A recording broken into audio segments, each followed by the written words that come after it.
Bonjour, c'est Nora. Dans cette vidéo, je vais configurer Lightspeed Cache pour WordPress. À la fin de cette vidéo, vous pourrez paramétrer l'extension correctement pour accélérer votre site. Je vais me rendre dans Extension, Ajouter une extension, et je vais faire une recherche pour Lightspeed Cache. Je vais installer et activer cette extension qui a 5 millions d'installations actives, et ensuite je vais me rendre dans le menu Lightspeed Cache qui s'est installé à gauche dans mon menu principal, et dans le tableau de bord. Dans ce tutoriel, je vais vous montrer comment configurer cette extension Lightspeed, mais le site sur lequel je suis ici n'est pas sur un serveur Lightspeed. Donc il est possible d'utiliser toutes les fonctionnalités de Lightspeed Cache sur n'importe quel site WordPress, sauf le cache qui requiert absolument un serveur Lightspeed. Sur ce tableau de bord, j'ai un résumé de tout ce qui se passe dans l'extension Lightspeed et donc toutes les optimisations de performance une fois qu'elles seront faites, ainsi qu'un résumé des statistiques. Dans le menu pré-réglage, j'ai la possibilité de régler automatiquement mon extension Lightspeed. Comme vous le voyez, Lightspeed recommande la configuration avancée, mais vous avez d'autres possibilités pour configurer cette extension. Si vous voulez faire les choses vite fait bien fait, je vous conseille simplement de choisir le pré-réglage avancé et de cliquer sur appliquer le pré-réglage. Ici je ne vais pas le faire parce que je vais vous montrer les réglages en détail, mais sachez que c'est une possibilité qui vous permet de faire ça très rapidement. Il y a un autre onglet, l'onglet importer-exporter, qui va vous permettre d'exporter les réglages de ce site pour les importer sur un autre site, et vous pouvez également importer les réglages d'un autre site sur ce site. Vous avez aussi la possibilité de tout réinitialiser pour repartir de zéro avec votre extension Lightspeed. Ensuite, je passe au menu général, et ici j'ai des réglages généraux de l'extension et des possibilités de personnalisation. Et notez que si vous voulez avoir davantage d'informations sur les réglages de Lightspeed, vous pouvez toujours cliquer sur apprendre plus, et Lightspeed a une documentation qui est très détaillée, qui n'est disponible qu'en anglais, mais ça peut toujours servir si vous avez une question sur un réglage. Je vais commencer par activer la mise à jour automatique de cette extension, et ensuite je vais demander une clé de domaine. Donc Lightspeed ne pourra pas fonctionner, et notamment la fonctionnalité d'optimisation des images ne pourra pas fonctionner sans une clé de domaine. Donc il suffit de cliquer sur le bouton demander la clé du domaine, la page va se rafraîchir et ma demande a bien été envoyée, et dans un petit moment j'aurai ma clé de domaine qui va s'afficher là une fois que j'aurai à nouveau rafraîchi ma page. Ensuite je peux choisir d'activer ou non le mode visiteur. Le mode visiteur c'est une fonctionnalité qui permet de mettre votre site en cache pour les outils qui vont tester la vitesse de votre site. En général je vous conseille de ne pas activer cette option par défaut, sauf si vous voulez tester la vitesse de votre site, par exemple avec PageSpeed Insights, et avoir un résultat qui est le plus proche possible d'une visite réelle de quelqu'un. Si vous activez le mode visiteur, vous avez la possibilité d'activer l'optimisation visiteur pour optimiser au maximum votre site, et donc en particulier la mise en cache. Ensuite, vous pouvez ajouter l'adresse IP de votre serveur, et cette adresse va permettre de connecter directement votre serveur avec les services de Lightspeed. Ici, je vous recommande donc d'ajouter votre adresse IP, l'adresse IP de votre serveur, parce que ça permettra d'éviter la surcharge de votre serveur. Ensuite, vous pouvez choisir d'activer ou non les notifications, ça c'est un choix tout à fait personnel, je ne vais pas les activer. Ensuite, j'enregistre les modifications, et dans l'onglet personnalisation, vous avez la possibilité de personnaliser très en détail certains paramètres des réglages généraux. Notamment, vous pouvez choisir quels agents utilisateurs doivent utiliser le mode invité, vous pouvez ajouter des adresses IP qui doivent être toujours en mode invité, donc ceci c'est si vous avez activé le mode invité. Ce sont des réglages avancés, donc pour la plupart des personnes, les réglages par défaut devraient convenir, et ensuite vous pouvez enregistrer vos modifications. Donc le mode invité, c'est bien pour les outils qui testent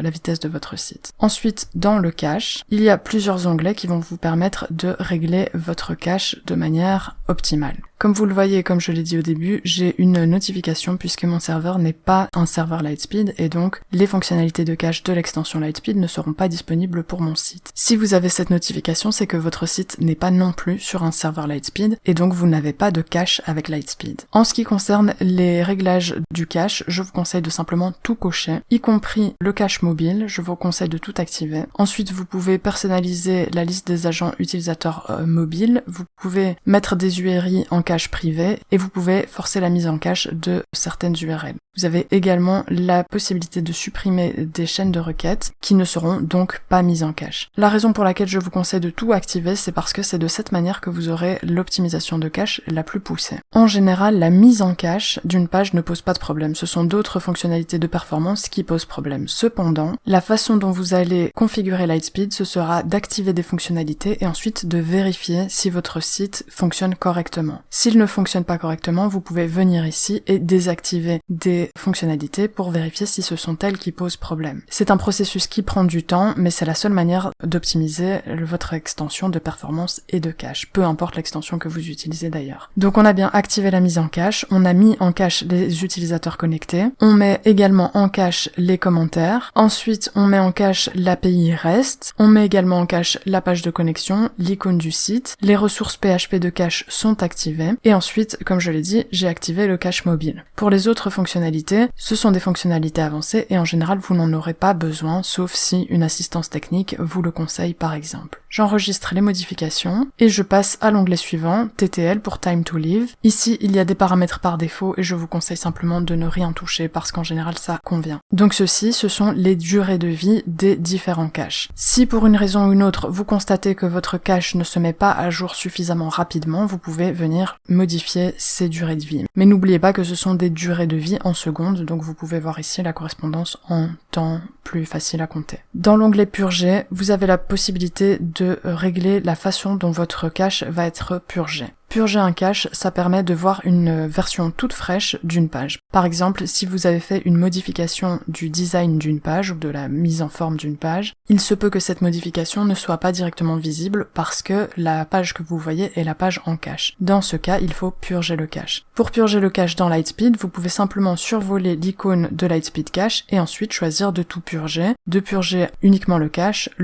CSS JavaScript ou le cache opcode. Si vous vous rendez sur une page du site spécifique, vous avez également la possibilité de survoler ce menu et ici vous pouvez simplement purger cette page. Donc vous avez la possibilité de purger une page individuellement, ce qui permet de ne pas ralentir le site parce que lorsque vous purgez toutes les pages du site, le site est ralenti parce qu'il n'y a plus de mise en cache, le cache doit se reconstruire. Donc si vous modifiez une page, vous pouvez purger uniquement cette page. Ici je vous conseille d'activer la purge lors d'une mise à jour, donc lorsque une extension, le thème ou le cœur de WordPress est mis à jour, tout sera purgé pour pouvoir refléter les changements de la mise à jour de l'application. Ensuite, vous avez des règles de purge automatique, donc vous pouvez choisir quoi purger lors de la purge automatique, donc lorsque le cache se met à jour automatiquement. Vous pouvez choisir de servir le périmé, c'est-à-dire d'envoyer des pages en cache qui peuvent être périmées aux visiteurs. Ceci veut dire qu'aucun de vos visiteurs ne verra votre site en version pas en cache, c'est-à-dire en version qui sera plus lente. Ceci, je vous conseille de l'activer uniquement si vous ne modifiez quasiment jamais votre site. Dans ce cas, ça ne posera pas de problème d'avoir une copie périmée du cache. Dans d'autres cas, je vous conseille de ne pas activer cette fonctionnalité. Ensuite, vous pouvez ajouter des URL spécifiques dont la purge sera planifiée à cet endroit-ci et vous pouvez choisir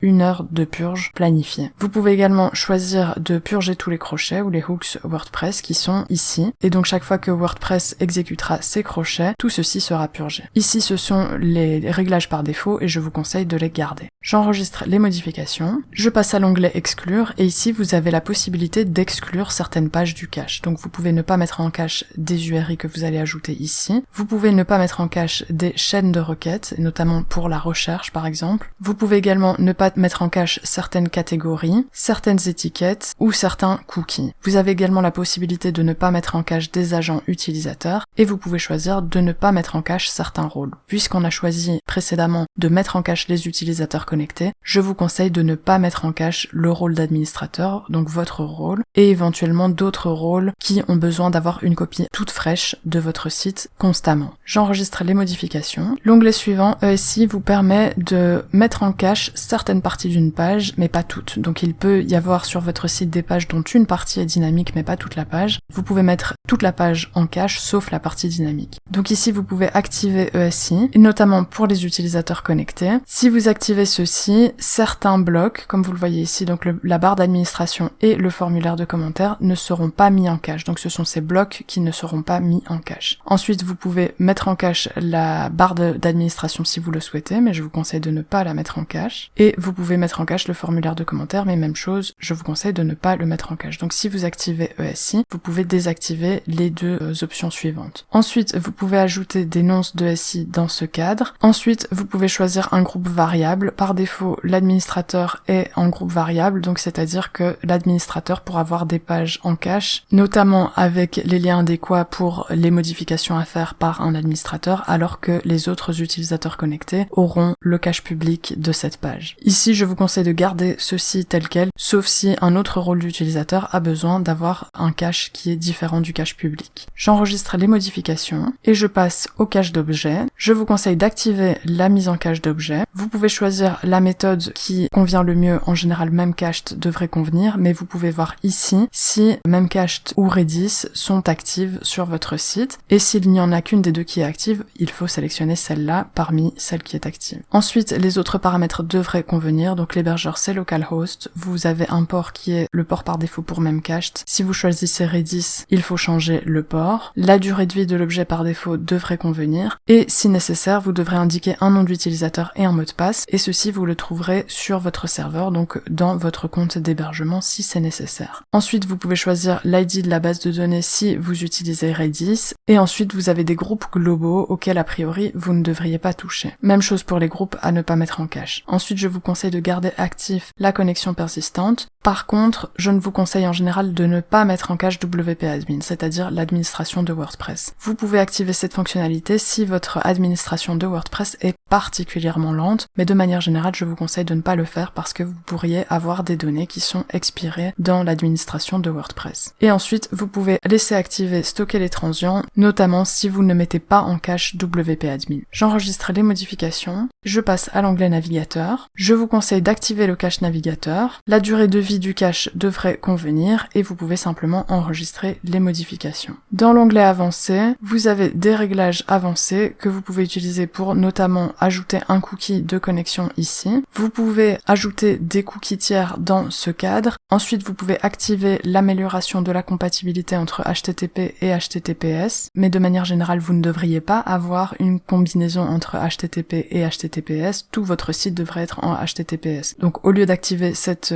fonctionnalité, je vous recommande de gérer votre HTTPS et de régler les problèmes à ce niveau-là. Ensuite, vous pouvez activer, si vous le souhaitez, le clic instantané, mais je ne recommande pas cette fonctionnalité. C'est une fonctionnalité qui permet de mettre en cache une page dès qu'un utilisateur survole son lien, mais cette fonctionnalité peut être très lourde pour votre serveur, donc a priori, je ne vous conseille pas de l'activer. J'enregistre les modifications et je passe à l'onglet CDN. Dans les réglages du CDN, vous pouvez choisir d'utiliser le CDN Quick Cloud, qui est le CDN de Lightspeed, et ensuite vous pouvez régler la configuration de ce CDN, mais en général, je vous conseille plutôt d'utiliser Cloudflare, et dans ce cas, il faudra simplement activer Cloudflare et trouver votre jeton d'API global sur votre compte Cloudflare. Vous pouvez ajouter votre adresse email, celle qui est liée à Cloudflare ici, mais ce n'est pas obligatoire si vous avez ajouté votre jeton d'API, et ensuite vous devez choisir votre domaine, donc le domaine de votre site. Donc si votre site est sur Cloudflare, ce que je recommande, c'est ceci qu'il faudra configurer. J'enregistre les modifications, et je vais revenir au menu général juste pour vous montrer que j'ai bien reçu ma clé de domaine. Donc ici, la clé de domaine, j'avais simplement appuyé sur le bouton pour la demander, et le temps que je vous montre ces configurations, elle a été ajoutée. Grâce à cette clé de domaine, dans le menu optimisation d'images, je vais pouvoir optimiser les images de mon site. Pour ça, il me suffit de cliquer sur le bouton envoyer une requête d'optimisation et l'extension va vérifier le nombre d'images que j'ai sur mon site et me donner un maximum d'images que je peux optimiser en même temps. Ensuite, je peux voir l'état de l'optimisation. Donc au premier test, je ne peux optimiser qu'une seule image et ensuite je pourrais optimiser davantage d'images une fois que Lightspeed voit que mon site est un site qui demande des optimisation d'images de manière raisonnable. Ensuite, je peux voir l'espace de stockage qu'il me reste pour optimiser mes images et si je le souhaite, je peux supprimer les sauvegardes de l'image originale. En général, je ne vous conseille pas de supprimer ces sauvegardes parce que vous pourrez revenir aux images qui ne sont pas optimisées si vous en avez besoin. Par contre, si vous vous rendez compte que cette optimisation d'image prend trop de place sur votre serveur, dans ce cas, vous pourrez supprimer les sauvegardes de l'image originale, mais notez que c'est irréversible. Ici à droite, j'ai des informations sur mes images qui sont optimisées et ensuite j'aurai un résumé de mon optimisation. Je peux également utiliser les fichiers originaux, donc qui n'ont pas été optimisés, ou utiliser les fichiers optimisés. Ensuite, dans l'onglet Réglages d'optimisation des images, j'ai la possibilité de régler cette optimisation. Je peux demander une optimisation automatique, je vous conseille d'activer cette optimisation. Ensuite, je vous conseille également d'activer la deuxième fonctionnalité qui va permettre à la première fonctionnalité de fonctionner correctement. Je vous recommande d'optimiser les images originales, donc d'activer ceci.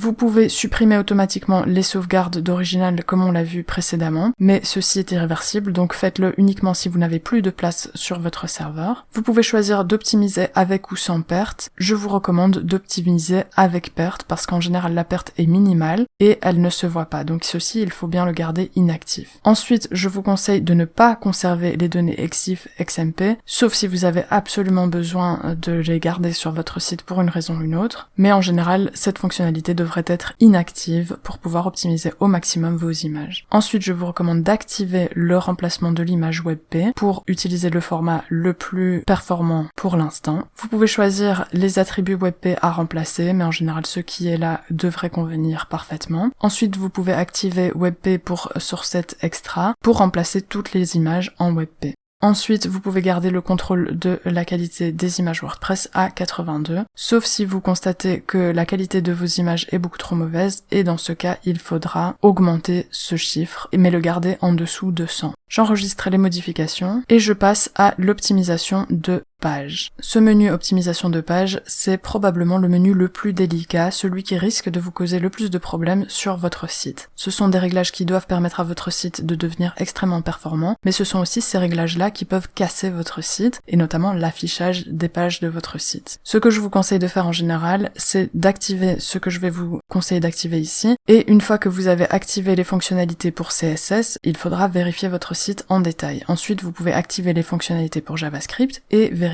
votre site en détail, etc. Et c'est uniquement de cette manière que vous pourrez constater s'il y a un problème d'affichage et quel réglage pose ce problème d'affichage. Dans les réglages CSS, en général, je vous conseille d'activer quasiment tout, donc je vous conseille de minifier le CSS, de combiner le CSS, mais notez que ces deux options peuvent poser des problèmes d'affichage importants sur votre site, et si vous le constatez, il faudra désactiver ces options. Ensuite, je vous conseille d'activer l'UCSS. Vous pouvez activer ou désactiver l'UCSS en ligne. Ceci aussi, c'est un réglage qui peut poser problème sur le site. Donc pour ma part, je vais l'activer, mais ensuite je vais vérifier mon site et si je constate qu'il y a des erreurs, je viendrai désactiver cette fonctionnalité. Je vous conseille d'activer la combinaison du CSS externe et du CSS en ligne. Je vous conseille également de charger le CSS de manière asynchrone. Le CSS par URL, je vous conseille de le garder inactif, donc c'est une des seules options que je vous conseille de ne pas activer. Ensuite, je vous conseille d'activer la librairie CSS Async en ligne et je vous conseille d'optimiser l'affichage des polices par swap. J'enregistrerai les modifications et donc je ne vais pas le faire dans ce tutoriel parce que ça prendrait beaucoup trop de temps, mais c'est à cette étape-ci que je vais devoir vérifier mon site en détail pour voir si l'un de mes réglages CSS pose problème sur mon site. Si ce n'est pas le cas, je passe au réglage JavaScript. Ici, je vais aussi vous conseiller d'activer un maximum de fonctionnalités, ensuite de vérifier votre site et s'il y a quelque chose qui ne fonctionne pas correctement, il faudra revenir ici et désactiver des fonctionnalités d'optimisation de JavaScript. Donc je vous conseille de minifier le JavaScript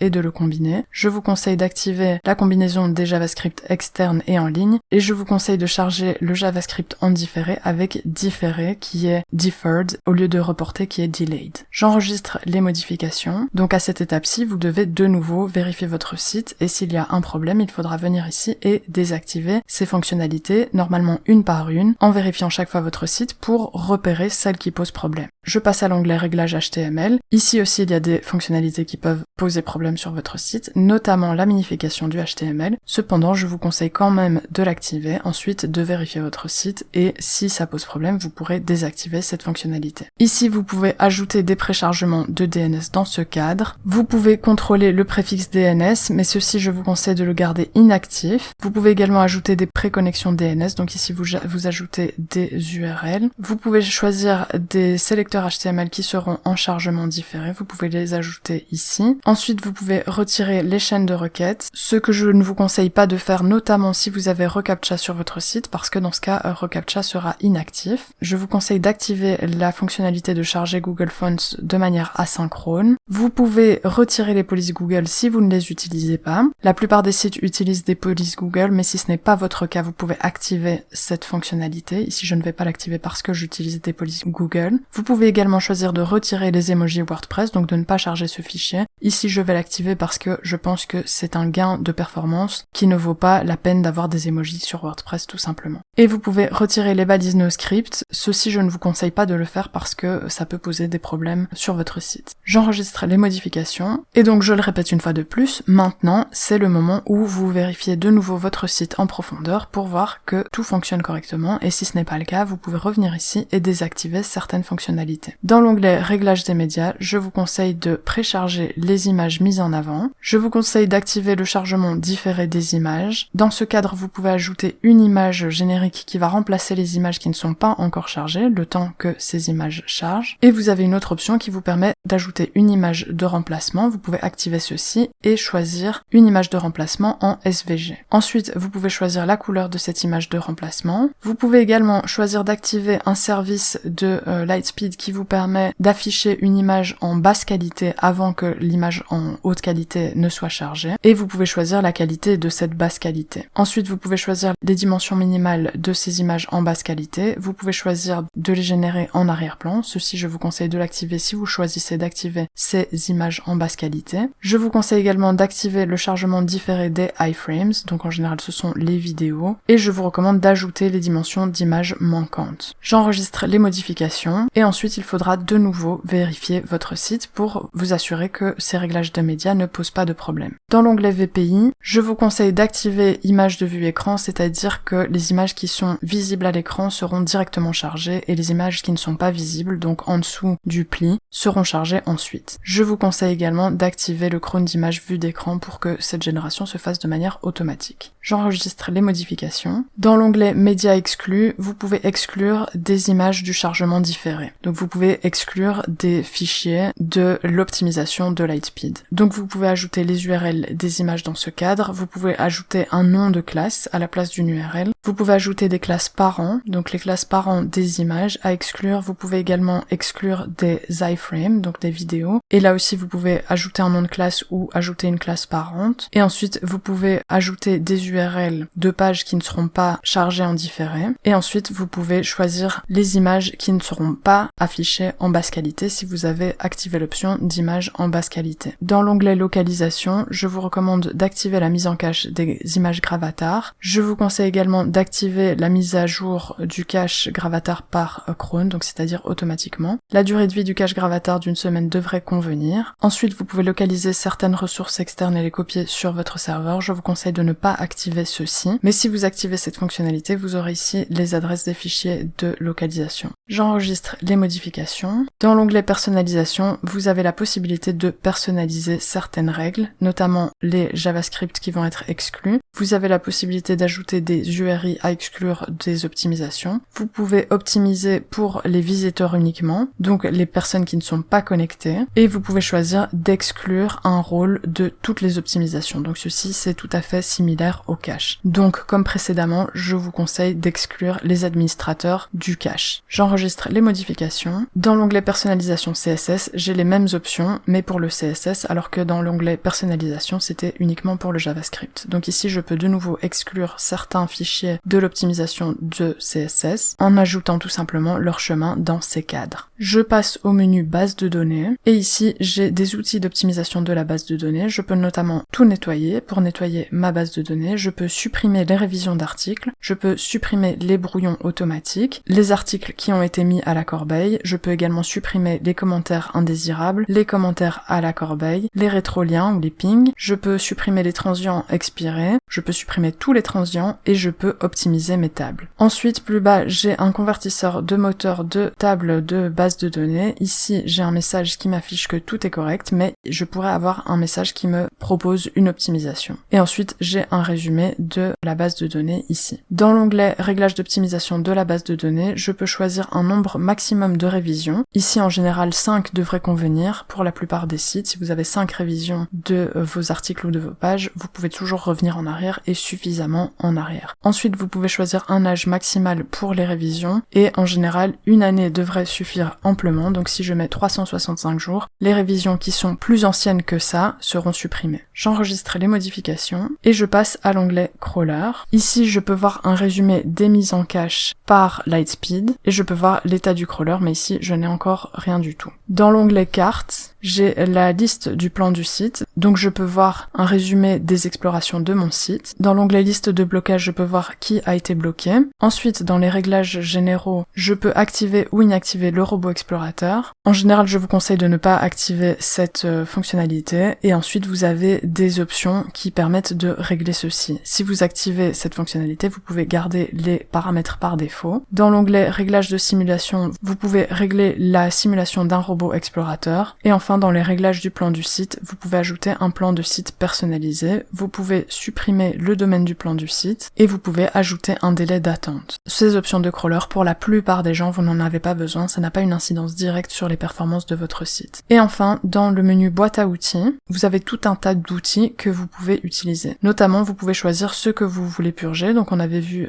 que c'était possible de purger via le survol du menu Lightspeed Cache dans la barre d'administration, mais vous pouvez purger votre cache par ici. Et vous pouvez choisir de purger par type de contenu, notamment par catégorie, par ID d'article, par étiquette ou par URL, et vous pouvez entrer ceci dans le cadre. Dans l'onglet importer, exporter, vous pouvez importer ou exporter des réglages, on l'avait déjà dit. Dans l'onglet voir le htaccess, vous pouvez visualiser le contenu de votre fichier htaccess. Vous avez également des informations spécifiques sur ce fichier. Dans l'onglet battement de cœur, vous pouvez contrôler les battements de cœur. Ceci, vous n'en aurez a priori pas besoin, sauf si vous avez un problème sur votre serveur, que votre serveur est particulièrement chargé. Donc si vous n'avez pas de problème de serveur, vous pouvez désactiver ceci. Et si vous avez un problème de serveur, vous pouvez activer le contrôle des battements de cœur et ensuite conserver les réglages par défaut. Donc ensuite, vous pouvez activer ceci, conserver le réglage par défaut, etc. Dans l'onglet rapport, vous avez des informations sur votre système, donc ceci, ce sera intéressant si une assistance technique vous le demande. Dans l'onglet réglages de débogage, vous pouvez voir le site avant optimisation et voir le site avant le cache. Et ensuite, vous pouvez désactiver toutes les fonctionnalités à cet endroit-ci pour justement déboguer votre site et voir si c'est cette extension qui cause des problèmes sur votre site. Vous pouvez également activer le journal de débogage. Vous pouvez ajouter l'adresse IP d'administration. Vous pouvez choisir le niveau de débogage, la limite de taille du fichier du journal. Vous pouvez activer les cookies, vous pouvez réduire les chaînes de requêtes. Vous pouvez ajouter une URL de débogage dans ce cadre et vous pouvez exclure certaines URL du débogage dans ce cadre ou des chaînes à exclure dans ce cadre-ci. Dans l'onglet vue du journal, vous avez la possibilité d'afficher votre journal de débogage ou d'effacer les journaux. Et enfin, dans l'onglet bêta test, vous pouvez tester la version bêta de l'extension Lightspeed Cache. J'espère que ce tutoriel vous a été utile et que vous pourrez mieux optimiser votre site. Si c'est le cas, n'hésitez pas à liker cette vidéo et à vous abonner. Vous pouvez me poser vos questions en commentaire et je vous dis à bientôt.